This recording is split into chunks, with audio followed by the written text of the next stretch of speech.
জলপাইগুড়ির বিধায়ক অনন্ত দেব অধিকারী এবং রাজগঞ্জের বিধায়ক দীনেশ সরকারকে সংবর্ধনা দিল জলপাইগুড়ি গোশালার উদ্যোগে। রবিবার এক কর্মসূচির মধ্যে দিয়ে সংবর্ধনা নেওয়ার পাশাপাশি দুই বিধায়ককে গোশালা উন্নয়ন এবং বিভিন্ন সমস্যা তুলে ধরে গোশালা কর্তৃপক্ষ।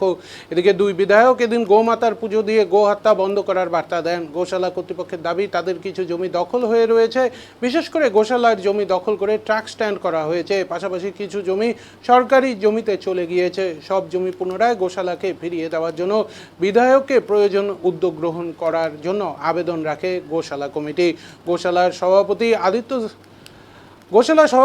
আদিত্য সিতানি বলেন, দুই বিধায়ককে সংবর্ধনা দেওয়ার পাশাপাশি গোশালার গরুর জন্য কি কি সুবিধে রয়েছে দেখানো হয়। গোশালার জন্য রাজ্যের মুখ্যমন্ত্রী বাড়তি সুবিধে দেবে ঘোষণা করেছেন। সব প্রকল্প যেন তারা পায়, বিধায়কের কাছে তার অনুরোধ করা হয়। গোশালার জমি দখল হয়ে আছে সেই বিষয়ে আলোচনা করতে দুই বিধায়ককে ডাকা হয়। রাজগঞ্জের বিধায়ক দীনেশ সরকার বলেন, প্রত্যেক মানুষ মায়ের গোমাতার দুধ সবাই সেবন করে বড় হয়েছে।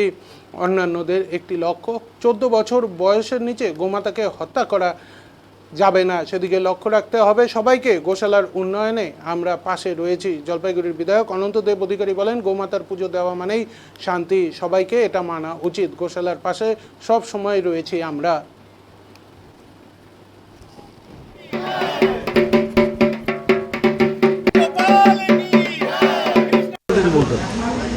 পাহাড়পুর অঞ্চলের গোশালাতে আমরা আজকে আসছি।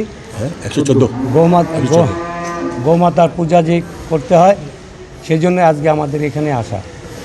আমাদের গোমাতা পূজা এই কারণেই করা প্রয়োজন যে আমি আগেই বলছি, মায়ের দুধের পরেই আমাদের গোমাতার দুধ আমরা সবাই সেবন করি। কারণ ওই গোমাতার দুধ খেয়েই আমরা অনেকেই বড়, যে সমাজ থেকেই আসুক না কেন, সংখ্যাগুরু সবাই কিন্তু দুধ পান করে। তাই আমি আবেদন করব যে অকারণে নির্দয়ভাবে যেন কোনো গো হত্যা না হয়। সেই কারণে আমি আবেদন রাখব যে আগামী দিন যে আমাদের রাজ্যের যে আইন বা মুখ্যমন্ত্রী যেটা বলেছেন যে 14 বা 15 বৎসরের ঊর্ধ্বে যেগুলো থাকবে আর কি, সেখান থেকে যদি তারা কিছু করে, সে ব্যাপারে আইন মোতাবেক যদি করে তাহলে আমাদের কোনো আপত্তি থাকবে না। অযথা অকারণে যেন গো হত্যা না হয় সেদিকে আগামী দিন আমি জনগণকে বলবো দেখার জন্য। আমরাও তার দিকেই থাকব, সরকারও তার পাশেই থাকবে। বলছি, এই যে পরিকাঠামো কেমন দেখবেন গোশালার? এবং গোশালার পরিকাঠামো আরও ভালো করার দরকার। ওনারা যে ব্যক্তিগতভাবে উদ্যোগ নিয়ে যেটুকু করেছেন তাতে আমি ওনাদেরকে সকলকে আমি ধন্যবাদ দেই। যদি সরকারি কোনো সুযোগ সুবিধা আসে আমরা ওনাদের সাথে সহমত হয়ে যদি আরও কিছু উন্নয়ন করতে হয় সে ব্যাপারে আমরা একমতে হয়ে কাজটা করব। বৈকুণ্ঠনাথ প্রিঞ্জারপোল গোশালার প্রেসিডেন্ট 2026-28। আজকে আমরা আমাদের বিধায়কদেরকে ফেলিসিটেট করার জন্য এখানে ডাকছিলাম। তার উপরান্তে আমরা দেখাতে চাচ্ছিলাম এখানে আমাদের কি ফেসিলিটি আছে গরুদের জন্য। আর এখন যেহেতু আমাদের শুভেন্দু সরকার বলল কি মানে গোশালার জন্য কিছু একটা অ্যাডভান্টেজ দিবে, সেই অ্যাডভান্টেজগুলো আর সেই প্রকল্পগুলো যাতে আমরা পাই। আর আমাদের নিজের কিছু জমি দখল হয়ে আছে, তো ওই জমিগুলোর ডিসকাশনের জন্য ওনাকে আমরা ডেকে নিয়েছি এখানে। কি কথা হলো বিধায়কদের সাথে? এখন যা কথা হলো ওরা শুনবে, একটু লেট হয়েছে ওনার আসতে, তো আগে পূজার কার্যক্রমটা করে নিলাম, এরপরে ওনাদের সাথে বসে ডিসকাশনগুলো অনগোয়িং থাকবে। দাবি আমাদের বেশি কিছুই নাই, আমাদের এটা আছে যে কোনো প্রকল্প আসবে ফ্রম অ্যানিমাল রিসোর্স মিনিস্ট্রি, ওইটা যাতে আমরা পাই।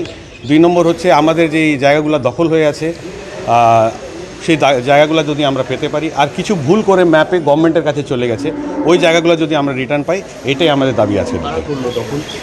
দখল আছে এখানে কিছু বাস স্ট্যান্ড আছে যেখানে আমাদের কিছু জমি দখল হয়ে আছে, ট্রাক স্ট্যান্ড, আর কিছু আমাদের অন্য সরকারিভাবে বাউন্ডারি ওয়াল ভুল করে করা হয়ে গেছে, সেটার জন্য আবেদন দেওয়া আছে। সেই জিনিসগুলো ডিসকাশনের পরেই আমরা বলতে পারবো। বৈকুণ্ঠনাথ প্রিঞ্জারপোল গোশালার প্রেসিডেন্ট 2000।